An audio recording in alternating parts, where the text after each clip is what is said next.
നാഗകന്യക 7 episode 50ലേക്ക് എല്ലാവർക്കും സ്വാഗതം. രാധികയുടെ അവസ്ഥ കണ്ട് ദേഷ്യം വരുന്ന പ്രകൃതി നാഗമായി മാറി വിശാഖയുമായി ഫൈറ്റ് ചെയ്യുകയാണ്. പ്രകൃതിയെ തോൽപ്പിക്കുന്ന വിശാഖ പ്രകൃതിയോട് വിശാഖയ്ക്ക് പാതാളത്തിലെ മുഴുവൻ വിഷവും ഉണ്ടെന്ന് പറയുമ്പോൾ പ്രകൃതിക്ക് സ്വർഗത്തിലെ മുഴുവൻ ശക്തിയും ഉണ്ടെന്ന് പറഞ്ഞ് രണ്ടുപേരും പകുതി നാഗമായി മാറി ഫൈറ്റ് ചെയ്യുകയാണ്. ഈ സമയം പൂരവ് ബോധമില്ലാതെ കിടക്കുന്നത് കാണുന്ന പർമീത്തും ബർജീത്തും രാകേഷും പൂരവിനെ വിളിക്കുകയാണ്. എത്ര വിളിച്ചിട്ടും പൂരവ് എഴുന്നേൽക്കാത്തത് കൊണ്ട് പേടിച്ചിരിക്കുകയാണ് അവർ. ഇതെല്ലാം കാണുന്ന ഏരുള് സുശാന്തയോട് നിന്റെ കയ്യിൽ ഇരിക്കുന്ന നാഗമണിക്ക് ഉപയോഗിച്ച് എന്തെങ്കിലും ചെയ്യണം, സമയം താമസിച്ചാൽ ഇവരുടെ ഭഗവാൻ നാഗമണിക്കം കൊണ്ടുപോകും, ഇപ്പോൾ തന്നെ നമുക്ക് ഇവിടെ നിന്ന് പോകാമെന്ന് പറഞ്ഞ് അവർ രണ്ടുപേരും പോകുന്നു. അവർ രണ്ടുപേരും പോകുന്നത് കാണുന്ന അഹാനയ്ക്ക് ഡൗട്ട് തോന്നുകയാണ്. രാധികയെ ഇവിടെ ഒറ്റയ്ക്കാക്കിയിട്ട് ഇവർ രണ്ടുപേരും എവിടേക്കായിരിക്കും പോകുന്നത്? എരുൾ എന്തോ പ്ലാൻ ചെയ്തിട്ടുണ്ട്. രാധിക നാഗമണിക്ക് എരുളിനെ ആയിരിക്കുമോ ഏൽപ്പിച്ചിരിക്കുന്നത് എന്നൊക്കെ മനസ്സിൽ പറയുന്ന അഹാന മുത്തശ്ശിയോട് രാധികയെ നോക്കണമെന്നും അടുത്ത സ്റ്റെപ്പായ താണ്ഡവം തുടങ്ങുന്നതിന് മുമ്പ് വരാമെന്നും പറഞ്ഞിട്ട് അഹാന അവിടെ നിന്ന് പോവുകയാണ്.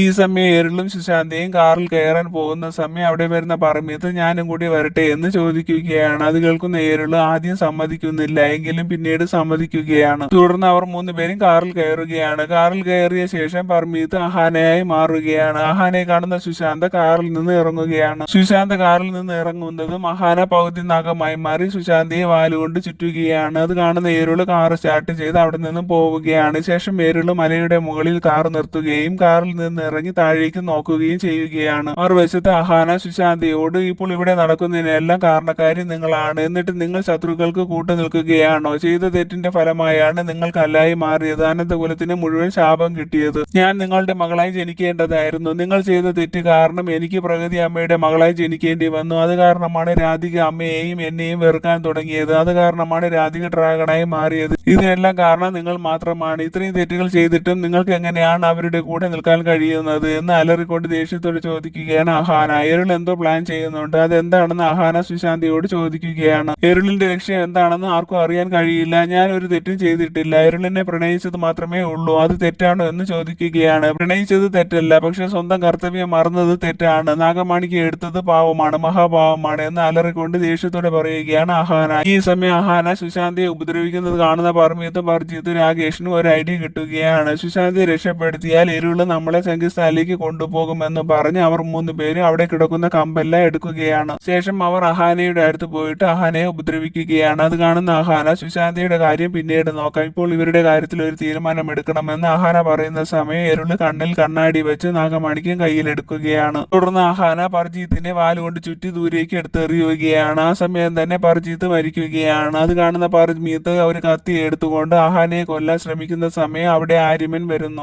ആര്യമന്റെ മുന്നിൽ വെച്ച് അഹാന പർമീത്തിനെ വാലുകൊണ്ട് ചുറ്റിയിട്ട് ദൂരേക്ക് എറിയുകയാണ്. അപ്പോൾ ഒരു കമ്പി കുത്തി പർമീത്ത് മരിക്കുകയാണ്. അത് കണ്ട് ദേഷ്യം വരുന്ന രാകേഷ് അഹാനയുടെ അടുത്ത് വരുമ്പോൾ അഹാന രാകേഷിനെയും വാലുകൊണ്ട് ചുറ്റി ദൂരേക്ക് എറിയുകയും രാകേഷിനെ കൊല്ലുകയും ചെയ്യുന്നു. സുശാന്തയും എല്ലാവരും അതെല്ലാം കണ്ട് അത്ഭുതത്തോടെ നിൽക്കുകയാണ്. ശേഷം അഹാന ആര്യമനോട് പറഞ്ഞിട്ട് ക്ഷേത്രത്തിന്റെ അകത്തേക്ക് പോവുകയാണ്. ഈ സമയം മറുവശത്ത് മലയുടെ മുകളിൽ നിന്ന് താഴേക്ക് നോക്കുന്ന ഏരുള് സന്തോഷത്തോടെ നിൽക്കുകയാണ്. മലയുടെ താഴെയാണ് ഡ്രാഗന്റെ രാജാവായ ബഹുമത്ത് ഉള്ളത്. ബഹുമത്തിനെ ഉണർത്താൻ ഡ്രാഗന്റെ രക്തവും നാഗമാണിക്യവും വേണം. ഇതെല്ലാം രാധിക പറഞ്ഞ് എരുളിനെ അറിയാം. എരുളിന് രാധിക കൊടുത്ത ഡ്രാഗന്റെ ബ്ലഡ് ബഹുമത്തിന്റെ നേരെ ഒഴിക്കുകയാണ്. ശേഷം നാഗമാണിക്യം ബഹുമത്തിന് നേരെ കാണിക്കുന്ന സമയം എരുളിന്റെ കയ്യിൽ നിന്ന് നാഗമാണിക്യം അപ്രത്യക്ഷമാകുന്നു. ആ നാഗമാണിക്യം നേരെ ഗുപ്ത ക്ഷേത്രത്തിലേക്കാണ് പോകുന്നത്. ബഹുമത്തിനെ ഉണർത്തണമെങ്കിൽ നാഗമാണിക്യം വേണമെന്ന് പറഞ്ഞ് ടെൻഷൻ അടിക്കുന്ന എരുൾ അവിടെ നിന്ന് തിരിച്ച് ക്ഷേത്രത്തിലേക്ക് പോവുകയാണ്. ഇപ്പോഴും രാധിക ബോധമില്ലാതെ കിടക്കുകയാണ്. ആഹാന ക്ഷേത്രത്തിന്റെ അകത്തേക്ക് പോകുന്നു. ബാക്കി എല്ലാവരും ആകാംക്ഷയോടെ ക്ഷേത്രത്തിന് പുറത്ത് നിൽക്കുകയാണ്. ക്ഷേത്രത്തിന്റെ അകത്ത് കയറുന്ന അഹാന പ്രകൃതിയെ കാണുകയാണ്. പ്രകൃതിയെ കണ്ട സന്തോഷത്തിൽ അഹാന പ്രകൃതിയെ കെട്ടിപ്പിടിക്കുകയാണ്. ശേഷം അവർ സന്തോഷത്തോടെ നിൽക്കുകയാണ്. ഈ സമയം മറുവശത്ത് വിശാഖ സുശാന്തയോട് നമ്മൾ തോറ്റിട്ടില്ല, നാഗമണിക്ക് സ്വന്തമാക്കാൻ ഒരു അവസരം കൂടിയുണ്ട്, തപസ് മാത്രമേ കഴിഞ്ഞിട്ടുള്ളൂ, ഇനി താണ്ഡവവും ത്യാഗവും ഉണ്ട്. രാധിക താണ്ഡവത്തിൽ ജയിച്ചാൽ നമുക്കൊരു അവസരം കൂടി കിട്ടുമെന്ന് പറഞ്ഞിട്ട് വിശാഖ രാധികയുടെ അടുത്ത് പോയി രാധികയെ വിളിച്ചുണർത്തുകയാണ്. എഴുന്നേൽക്കുന്ന രാധികയോട് നിന്റെ അമ്മ നിന്നെ ചതിക്കുകയായിരുന്നു എന്ന് പറയുന്നത് കേൾക്കുന്ന രാധിക എനിക്ക് വേണ്ടി എന്റെ അമ്മ നിങ്ങളുടെ കൂടെ ഫൈറ്റ് ചെയ്തു എന്ന് പറയുകയാണ്. രാധിക ഫൈറ്റ് ചെയ്തത് നിനക്ക് വേണ്ടിയാണോ അതോ അഹാനയ്ക്ക് വേണ്ടിയാണോ? നിനക്ക് സത്യം അറിയണമെങ്കിൽ നീ തിരിഞ്ഞു നോക്കാൻ പറയുകയാണ്. അത് കേൾക്കുന്ന രാധിക തിരിഞ്ഞു നോക്കുമ്പോൾ കാണുന്നത് പ്രകൃതി അഹാനയോട് താണ്ഡവത്തിൽ നീ തന്നെ ജയിക്കും, നിനക്ക് തന്നെ നാഗമാണിക്യം കിട്ടും, എന്റെ ആശീർവാദം നിന്റെ കൂടെ ഉണ്ട് എന്ന് പറഞ്ഞ് പ്രകൃതി അവിടെ നിന്ന് പോവുകയാണ്. ഇതെല്ലാം കണ്ട് ദേഷ്യത്തോടെ ഇരിക്കുന്ന രാധികയോട് വിശാഖ ഇപ്പോഴും നിന്റെ അമ്മ നിന്നെ ഉപേക്ഷിച്ച് അഹാനയാണ് സ്നേഹിക്കുന്നത് എന്ന് പറയുന്നത് കേൾക്കുന്ന രാധിക എനിക്ക് വേണ്ടിയാണ് എന്റെ എന്റെ അമ്മ തിരിച്ചു വന്നതെന്നാണ് ഞാൻ വിചാരിച്ചത്. ഞാൻ നിങ്ങളുടെ മകളെ താണ്ഡവത്തിൽ തോൽപ്പിക്കുമെന്ന് പറഞ്ഞ് വാശിയോടെ നിൽക്കുകയാണ് രാധിക.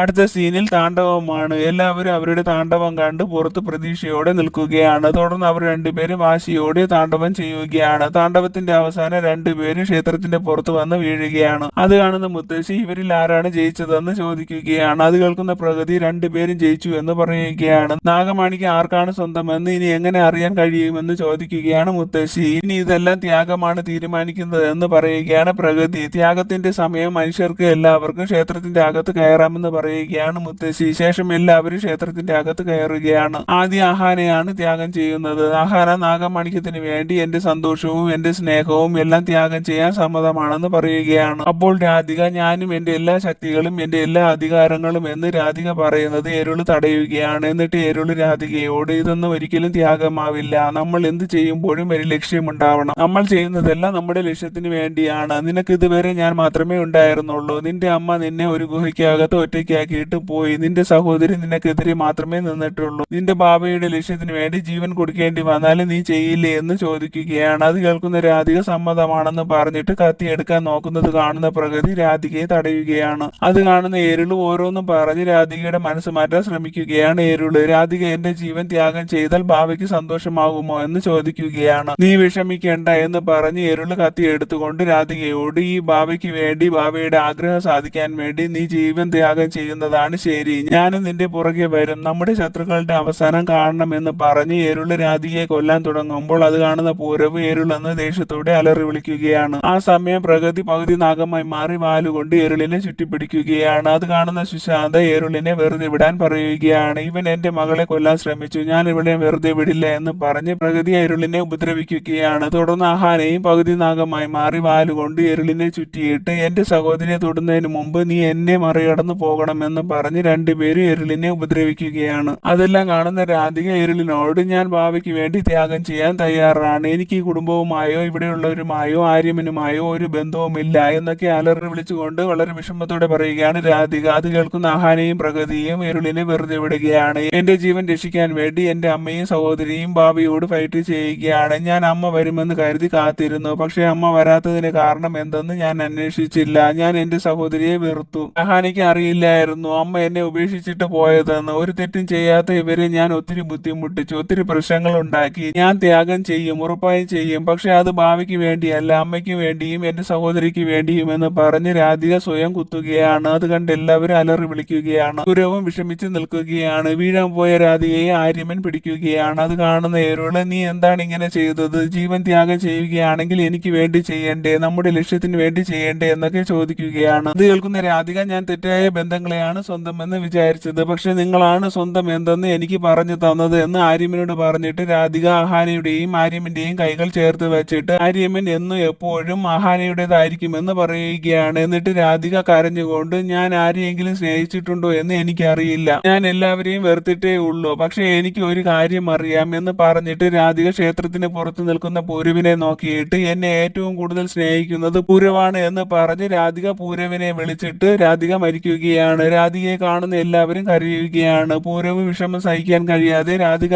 എന്ന് പറഞ്ഞ് അലറി വിളിച്ച് കരയുകയാണ്. എരുളിനെ കാണുന്ന അഹാന ദേഷ്യം കൊണ്ട് അവിടെ ഇരിക്കുന്ന തൃശൂലം എടുത്ത് എരുളിനെ കുത്തുകയാണ്. മരിച്ചു കിടക്കുന്ന എരുളിനെ കണ്ട് വിഷമിച്ചിരിക്കുകയാണ് സുശാന്ത. സുശാന്ത അഹാനയോട് ഞാൻ ഇപ്പോൾ അനുഭവിക്കുന്ന വേദന നാളെ നീ അനുഭവിക്കും, ഇതെന്റെ ശാപമാണ്. എങ്ങനെയാണോ എന്റെ പ്രണയം എനിക്ക് നഷ്ടപ്പെട്ടത് അതുപോലെ നിനക്കും സംഭവിക്കും എന്ന് പറഞ്ഞ് സുശാന്ത അവിടെ നിന്ന് പോവുകയാണ്. ശേഷം അഹാനയുടെ അടുത്ത് പോകുന്ന ആര്യമൻ അഹാനയോട് മനസ്സിലുള്ള ഇഷ്ടം തുറന്നു പറയുകയാണ്. എന്നിട്ട് അഹാനയോട് നീ ഒരു തെറ്റും ചെയ്തിട്ടില്ല, നീ അവര് ചെയ്ത തെറ്റിനുള്ള ശിക്ഷയാണ് കൊടുത്തത്, എനിക്ക് നീ അല്ലാതെ വേറെ ആരുമില്ല, നിനക്ക് എങ്ങനെയാണ് എന്നെ ഉപേക്ഷിച്ചിട്ട് പോകാൻ തോന്നുന്നത് എന്ന് ആര്യമൻ ചോദിക്കുമ്പോൾ എനിക്ക് പോയേ പറ്റൂ എന്ന് പറഞ്ഞ് അഹാൻ അവിടെ നിന്ന് പോകുന്ന സമയം ശിവലിംഗത്തിൽ പ്രകാശം ഉണ്ടാവുകയാണ്. അത് കാണുന്ന പ്രകൃതി അഹാനയോട് നിൽക്കാൻ പറയുകയാണ്. അപ്പോൾ അവിടെ മഹാദേവൻ പ്രത്യക്ഷപ്പെടുകയാണ്. എല്ലാവരും മഹാദേവനെ തൊഴുതു നിൽക്കുകയാണ്. മഹാദേവൻ എല്ലാവരോടുമായി പറയുകയാണ് രാധിക ജീവത്യാഗം ചെയ്തത് അനന്തിക്ക് വേണ്ടിയാണ്, അതുകൊണ്ട് തന്നെ അനന്തിയാണ് ഈ നാഗമാണിക്യത്തിന്റെ അവകാശി എന്ന് പറഞ്ഞ് മഹാദേവൻ അനന്തിക്ക് നാഗമാണിക്യം കൊടുക്കുകയാണ്. അത് കാണുന്ന വിശാഖ ദേഷ്യത്തോടെ നിൽക്കുകയാണ്. മഹാദേവൻ അനന്തകുലത്തിൽ ഉണ്ടായിരുന്ന ശാപത്തിൽ നിന്ന് ശാപമുക്തി കൊടുക്കുകയാണ്. എന്നിട്ട് ആര്യമിന്റെ ശരീരത്തിൽ ഉണ്ടായിരുന്ന വിഷം പുറത്തു കളഞ്ഞെങ്കിലും വിഷത്തിന്റെ അംശം ആര്യമിന്റെ ശരീരത്തിൽ ഇപ്പോഴും ഉണ്ട്. അതുകൊണ്ട് തന്നെ ആര്യമൻ ഇപ്പോൾ മനുഷ്യനല്ല, ആര്യമന് നാഗമാണ്. ഈ കാരണം കൊണ്ട് തന്നെ തന്നെ അനന്തയും ആര്യമ്മനും ഒരുമിച്ച് ജീവിക്കുന്നതിൽ ഒരു കുഴപ്പവുമില്ല.